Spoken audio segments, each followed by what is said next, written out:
स्वागत है आपका खास कार्यक्रम देश देशांतर में। मैं हूं आरफा खानम शेरवानी। अफगानिस्तान के राष्ट्रपति अशरफ गनी भारत के दौरे पर आए हैं। राष्ट्रपति चुने जाने के बाद ये उनकी पहली भारत यात्रा है। उनके इस दौरे को काफी महत्वपूर्ण माना जा रहा है। लंबे समय बाद अफगानिस्तान में सत्ता का हस्तांतरण हुआ है और भारत में भी नई सरकार है। किस तरह से दो पड़ोसी देश अपने रिश्तों को दिशा देंगे, ये देखना दिलचस्प होगा। काफी लंबे और विवादित चुनाव के बाद डॉक्टर गनी ने सत्ता संभाली थी और पहला दौरा पाकिस्तान और फिर चीन का किया, लेकिन भारत आने में उन्हें 6 महीने से भी ज्यादा का समय लग गया। सवाल यह है कि क्या ये उनकी प्राथमिकता को दर्शाता है या महज इत्तेफाक है। उनके आने से ठीक पहले कुंदूज प्रांत में तालिबान का हमला हुआ है आर्मी और पुलिस के चेकपोस्ट पर। इससे भी ये पता चलता है कि सुरक्षा के हालात वहां किस तरह के हैं। अधिकतर जो अंतर्राष्ट्रीय फौजें हैं वो जा चुकी हैं। उनके जाने के बाद किस तरह के संगीन हालात बने हुए हैं, ये भी देखना महत्वपूर्ण है। मुद्दे काफी हद तक आर्थिक भी हैं अफगानिस्तान के सामने और सामाजिक भी। तो इस पूरे माहौल में किस तरह से भारत और अफगानिस्तान के जो रिश्ते हैं उनको नई दिशा मिलेगी, एक नई तस्वीर होगी दो नई सरकारों के बीच। ये सब कुछ जानने समझने की कोशिश करेंगे उन खास मेहमानों के जरिए जो बहुत नजदीक से अफगानिस्तान को भी जानते हैं और भारत को भी समझते हैं। मेरे साथ सबसे पहले मौजूद हैं विवेक काटजू साहब, जो कि अफगानिस्तान में सर्व कर चुके हैं एक राजदूत की हैसियत से और अफगानिस्तान मामलों पर एक अथॉरिटी माने जाते हैं। दूसरे खास मेहमान हैं पूर्व राजनयिक अशोक सज्जनहार साहब। तीसरे खास मेहमान मेरे साथ मौजूद हैं आनंद सहाय, जो कि कोऑर्डिनेटिंग एडिटर हैं एशियन एज में और अफगानिस्तान में कुछ अरसे रह चुके हैं, वहां के समाज को बहुत अच्छे तरीके से जानते हैं। कॉमोडोर उदय भास्कर साहब भी मेरे साथ मौजूद हैं, डायरेक्टर हैं सोसाइटी फॉर पॉलिसी रिसर्च। और साथ ही मेरे साथ फोन लाइन पर एक बेहद खास मेहमान मौजूद होंगे, रहीमुल्लाह यूसुफजई साहब, जो कि इस वक्त पेशावर में है, लेकिन अफगानिस्तान और पाकिस्तान दोनों के जो मामले हैं उस पर अंतर्राष्ट्रीय सतह पर इंटरनेशनल लेवल पर वो एक अथॉरिटी माने जाते हैं और खासकर वो उन बहुत कम लोगों में शुमार हैं और खास चुनिंदा लोगों में शुमार हैं जिन्होंने उसामा बिन लादेन और साथ ही उमुल्ला उमर दोनों का इंटरव्यू किया है एक ही पत्रकार ने। सभी मेहमानों का बहुत बहुत स्वागत है। सबसे पहले विवेक काटजू जी, मैं शुरुआत इस बात से करना चाहती हूं कि गनी साहब यहाँ आए हैं, उनका बहुत गर्मजोशी से स्वागत हुआ है। लगातार जो हमारे महत्वपूर्ण लोग हैं देश में उनसे मुलाकात होगी, प्रधानमंत्री से लेकर राष्ट्रपति, उपराष्ट्रपति, विदेश मंत्री। लेकिन जो बहुत एम्फेसिस है, जो बहुत जोर है, वो इस बात पर दिया जा रहा है कि उन्हें इतना लंबा अरसा क्यों लगा आने में। यहां से होके गुजर के चले गए लेकिन आए नहीं। देखिए, आपने सही फरमाया कि भारत दौरा उन्होंने 7 महीने मुलतवी किया। इससे उनकी कुछ न कुछ तो प्राथमिकता दिखती है कि क्षेत्रीय समीकरण किस तरह अफगानिस्तान के लिए बने।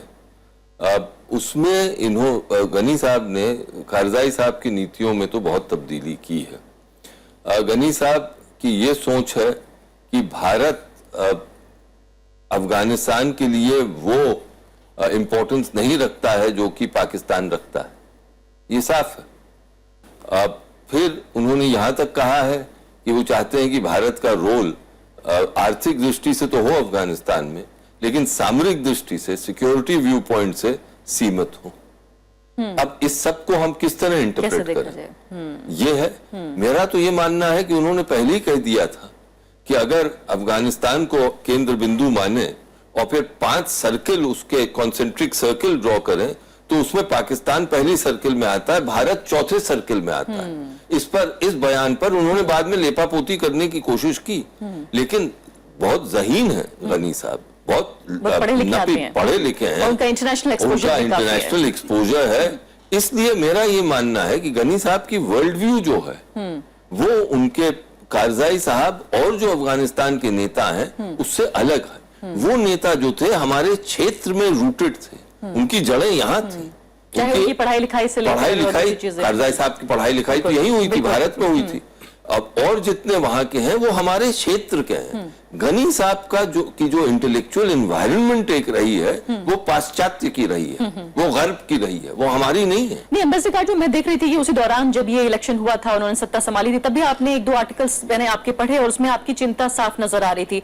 सज्जनहार साहब, क्या ये चिंता भारत के डिप्लोमेटिक सर्कल्स में आपने महसूस की कि क्यों 6-7 महीने गुजर गए और राष्ट्रपति गनी नहीं आए? जी देखिए, इसके बारे में लिखा तो बहुत कुछ गया है और अभी भी जब गनी साहब यहाँ पर आए हैं उससे पहले भी बहुत सारे ऐसे कमेंट्स और एनालिसिस किए हैं पॉलिटिकल कमेंटेटर्स ने। परंतु मेरा अपना मानना है जो इससे हमको कुछ चिंता नहीं महसूस करनी चाहिए जो उन्होंने 6-7 महीने ये लगा दिए, क्योंकि मैं ये सोचता हूं जो भारत का और अफगानिस्तान के जो रिश्ते हैं वो उनकी अपनी एक स्ट्रेंथ है, उनकी अपनी एक अपना वजूद है और उसको लेकर हमें आगे चलना चाहिए। हमारे तो बहुत ही सांस्कृतिक रिश्ते रहे हैं, सिविलाइजेशनल रिश्ते रहे हैं सदियों के, हजारों साल पहले से, तो वो हमारी स्ट्रेंथ है।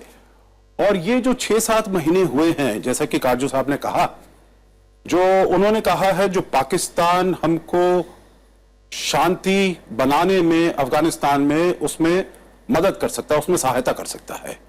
अब इस 6-7 महीने में उनको भी ये देखने का मौका मिल गया है, जो हमने पाकिस्तान की तरफ ये दोस्ती का हाथ बढ़ाया है, तो इससे हमें क्या फायदा हुआ है, क्या फल मिला है। आपने स्वयं कहा, जो जब यहां पर आ रहे थे तो कुंडूज में हुआ, बदख्शान में उससे पहले हुआ, तो उनका जो रवैया था, जो हम पाकिस्तान से ज्यादा अपने ताल्लुकात बढ़ाएंगे और इससे हमारे यहां पर हमको शांति मिलेगी। परंतु क्या हम ये जमीनी तौर पर देख सकते हैं जो वहां पर शांति हुई? तो मेरे विचार से हमको ये नहीं देखना चाहिए जो अफगानिस्तान और हिंदुस्तान, भारत के जो रिश्ते हैं, वो पाकिस्तान के जी उस प्रिज्म से हमको नहीं देखना चाहिए।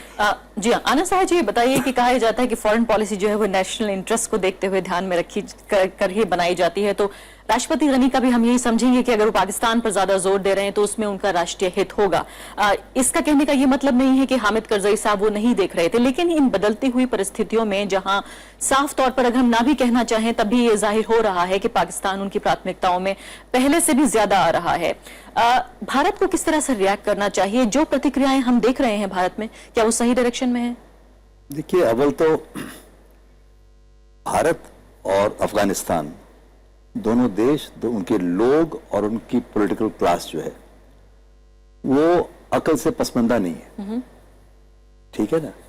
वो हकीकत को पहचानते हैं, रियलिटी से मुंह नहीं मोड़ते वो, एक तो ये बात। दूसरे, हमारा रिश्ता अफगानिस्तान के साथ जो चल रहा है पिछले 8 वर्ष, 10 वर्ष, 12 वर्ष में, वो इस बात पे डिपेंड नहीं कर रहा है कि हमने उनको क्या हथियार दिए, नहीं दिए, क्या हम क्लैशेस, आर्म्स क्लैश में लड़ गए उनके साथ, यूनाइटेड नेशंस में पाकिस्तान के खिलाफ बोलने में, हल्ला गुल्ला करने में लगे। हमने कुछ भी नहीं किया है सर।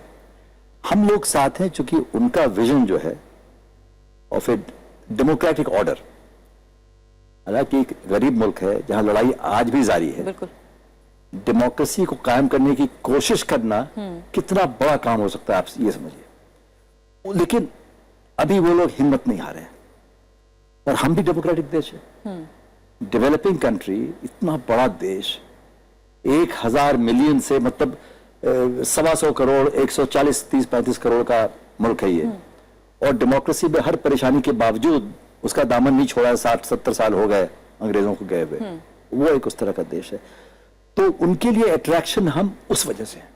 लेकिन अम्बेसडर काजू ये कह रहे थे कि जिस तरह का रोल वो हमारे लिए चाहते हैं, क्या हमें ये क्लियर है कि हमारा रोल क्या है? हम उस पे आते हैं, एक तो ये बात, एम्बेसडर काजू ने इस तरह से उस बात को नहीं पेश किया। उन्होंने कहा कि रणनीतिक नहीं चाहते, आर्थिक चाहते हैं। वो क्या कह रहे हैं उसमें हम अपनी बात कहना चाह रहे हैं। वो ये है महज, वो ये है कि अफगानिस्तान को जो भारत दोस्ताना तौर पे जो देने की कुव्वत रखता है, वो अफगानिस्तान के जितने नेबर्स हैं, आप, मैं किसी का नाम नहीं लूंगा, आप जोड़ लीजिए, देख लीजिए, कोई नहीं रखता।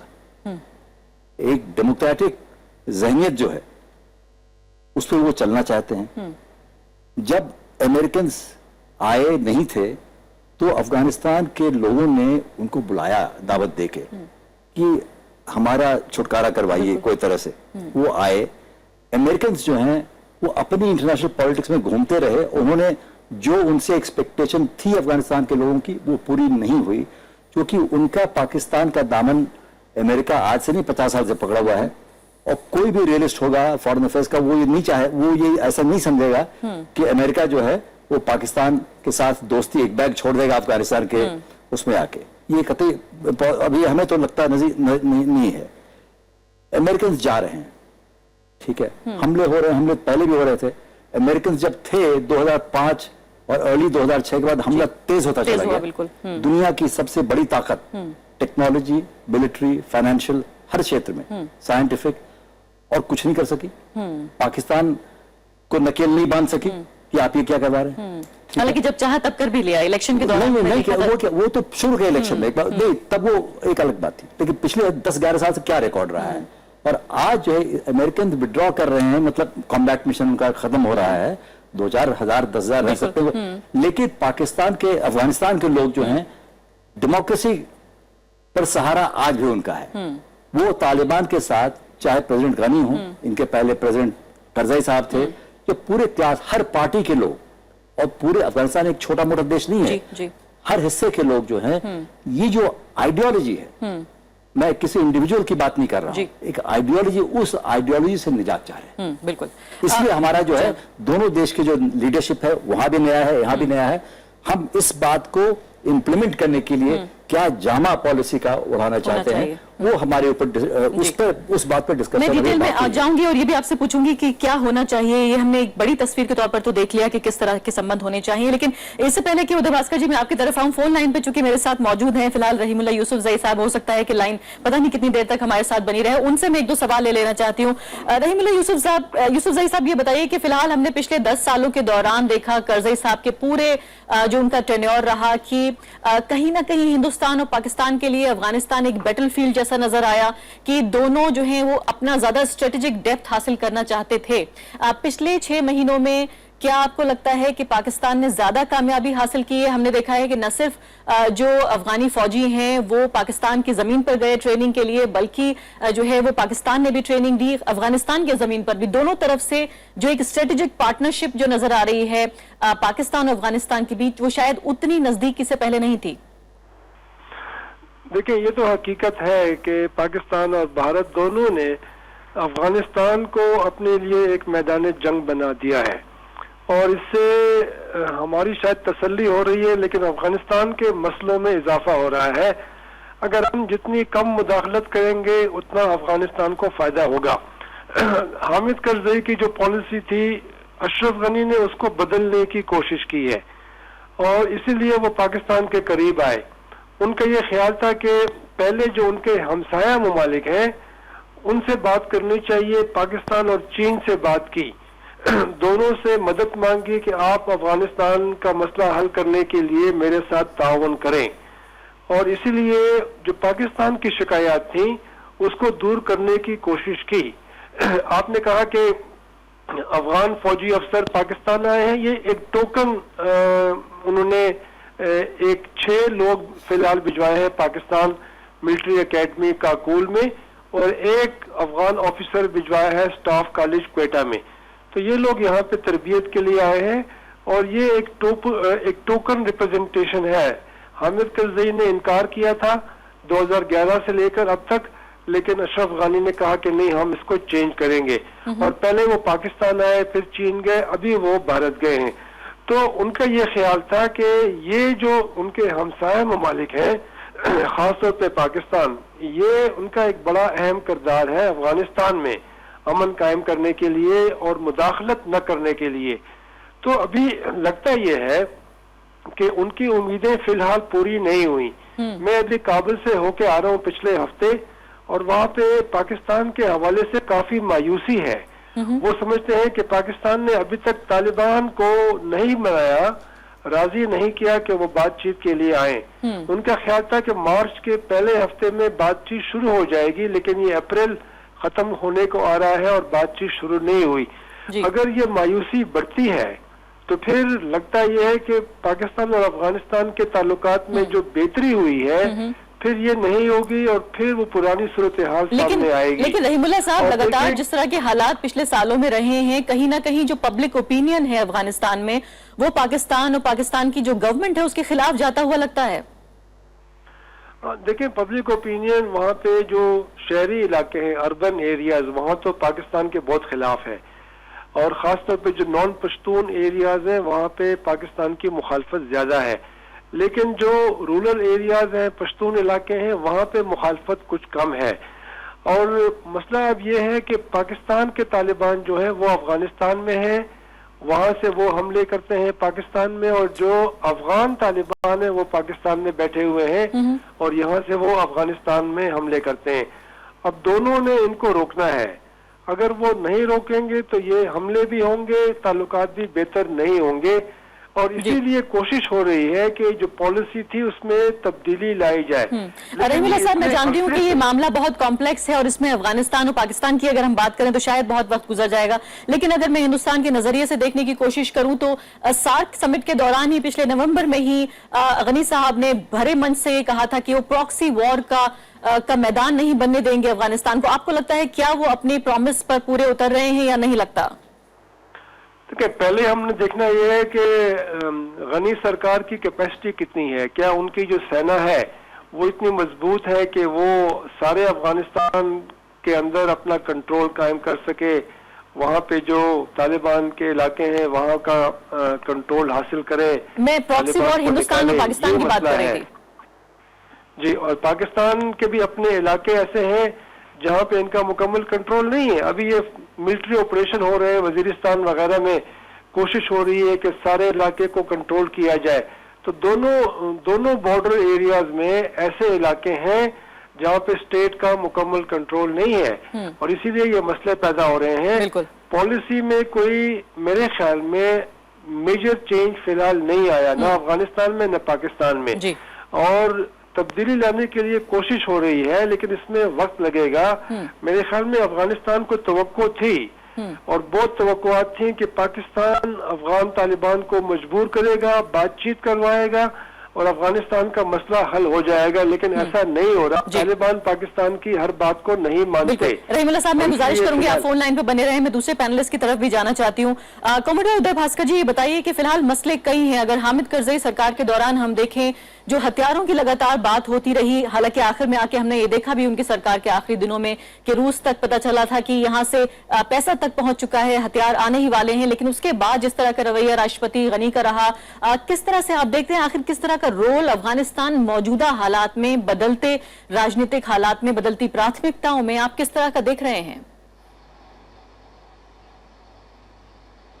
सबसे पहले आरफा जी, मैं ये प्रॉक्सी वॉर का जो जिक्र हुआ था उस पर ज़रा हल्का सा वापस जाना चाहता हूं, क्योंकि जैसे आपने भी कहा है कि सार्क समिट जब हुआ था काठमांडू में, उस वक्त शायद पहली बार जो हमने परिवर्तन देखा था कारजाई साहब के हुकूमत से घनी साहब का जो नया हुकूमत बन रहा था, कि उन्होंने प्रॉक्सी वॉर का जिक्र करते हुए, जैसे अभी रहीमुल्लाह साहब ने भी कहा है कि वो नहीं चाहते हैं कि अफगानिस्तान जो है वो भारत पाकिस्तान के बीच में किसी प्रकार का मैदान जंग ना बने। ये मैं कहूंगा एक बहुत बड़ा राजनीतिक और सामरिक एक बदलाव है, क्योंकि आपको याद होगा कि कारजाई साहब के हुकूमत में उन्होंने बार बार इशारा पाकिस्तान की तरफ किया और किस प्रकार से पाकिस्तान के खुफिया एजेंसी और फौज ने वहां पे दहशतगर्दी को पाला है।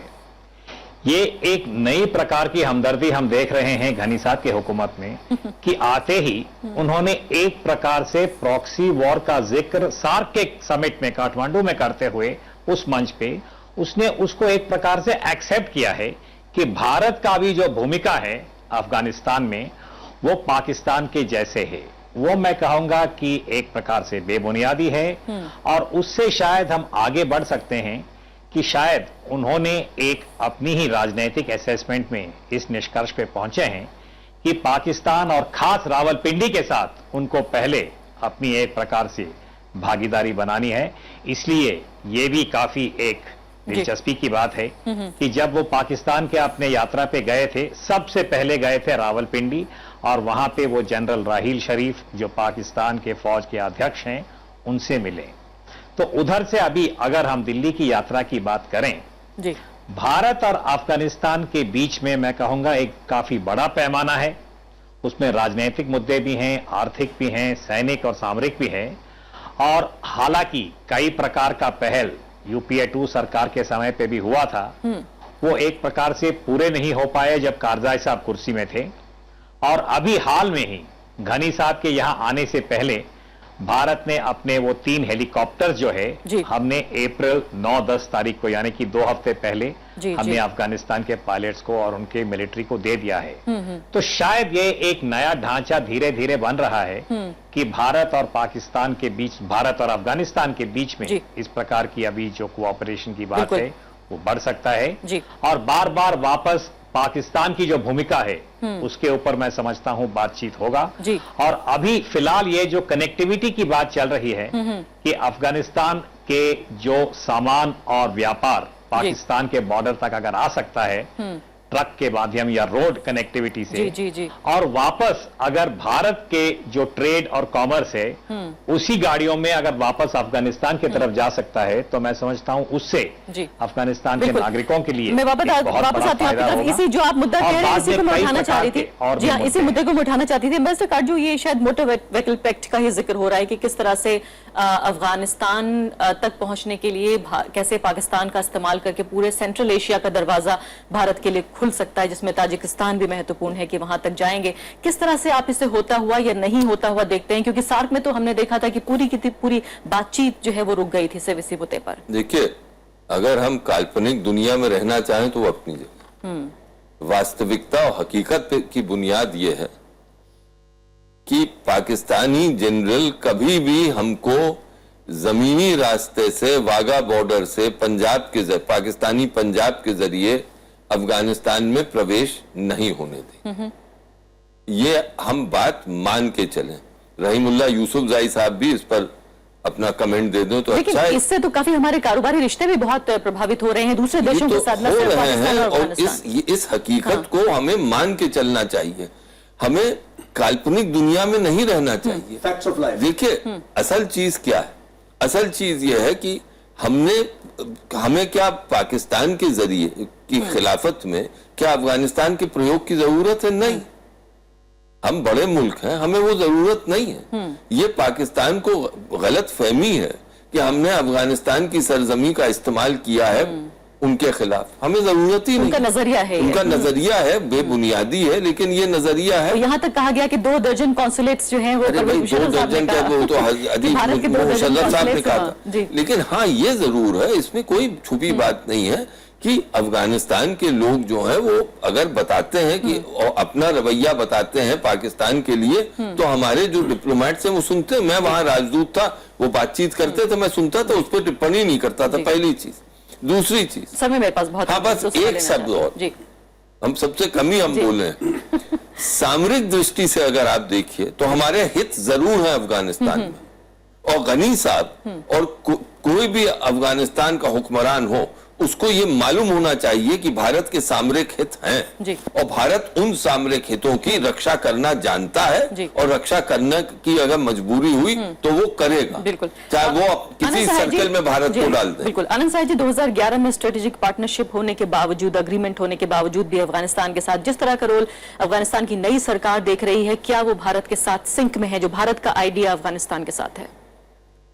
नहीं, भारत की अफगानिस्तान की नई सरकार हमसे क्या चाहती है इस मामले में मुझे नहीं मालूम, मेरी जानकारी नहीं है। लेकिन आप क्या समझते हैं? लेकिन पहले सन 11 के अभी 2011 में जो अब तक आपको जो संकेत मिले हैं पिछले 6-7 महीने में, हमें तो ये लगता है कि हम जरा सा उसमें हमने जितनी हम असिस्टेंस दे सकते थे, हम बहुत से एरिया में नहीं दे सकते हैं, कुछ दे सकते थे, हमने जरा सा उसको धीमे चाल से दिया।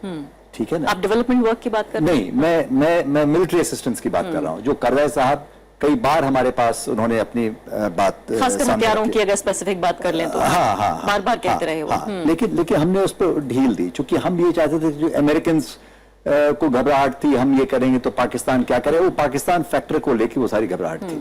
जितना हम दे सकते थे उसमें भी पूरी तरह से हमने नहीं दिया।